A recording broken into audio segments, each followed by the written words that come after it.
आज मी पारंपरिक धपाटे बनवत आहे। धपाट्यासाठी लागणारे साहित्य: 2 वाट्या ज्वारीचं पीठ, 1 वाटी बेसन, जिरे, हिरवी मिरची काढलेली, कोथिंबीर, ओवा आणि त्यानंतर माझ्याकडे थोडीशी राहिलेली उसळ होती, मी ते सुद्धा टाकलेली आहे। मीठ, चवीनुसार हळद, वरून चिरलेला बारीक कांदा आणि याला सगळं छान असं मिसळून मळून घ्यायचं, चांगलं घट्ट असं आपण चपातीचा गोळा बनवतो तसं। आता मी एक पारंपरिक कपडा घेत आहे, स्वच्छ धुतलेला कॉटनचा, आणि त्याच्यावरती असे छोटे छोटे गोळे करून असे छान थापून घेते।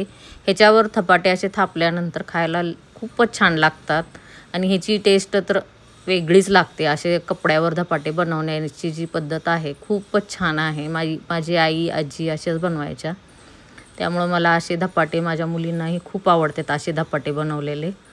मग एक पॅन घ्यायचं, त्या पॅनमध्ये थोडंसं तूप टाकायचं आणि त्याच्यावर असा हळूच कपडा उचलून हे असे सोडून द्यायचे आणि हे जे छेद केलेत त्या छेदमध्ये थोडंसं तूप टाकायचं आणि छान त्याला असं वाफवून घेऊन मस्त खरपूस असं भाजून घ्यायचे। हे धपाटे तयार झालेले आहेत। त्याच्यासोबत तुम्ही सॉस सोबत खाऊ शकता, दह्यासोबत, शेंगाच्या चटणीसोबत खूपच छान लागतं।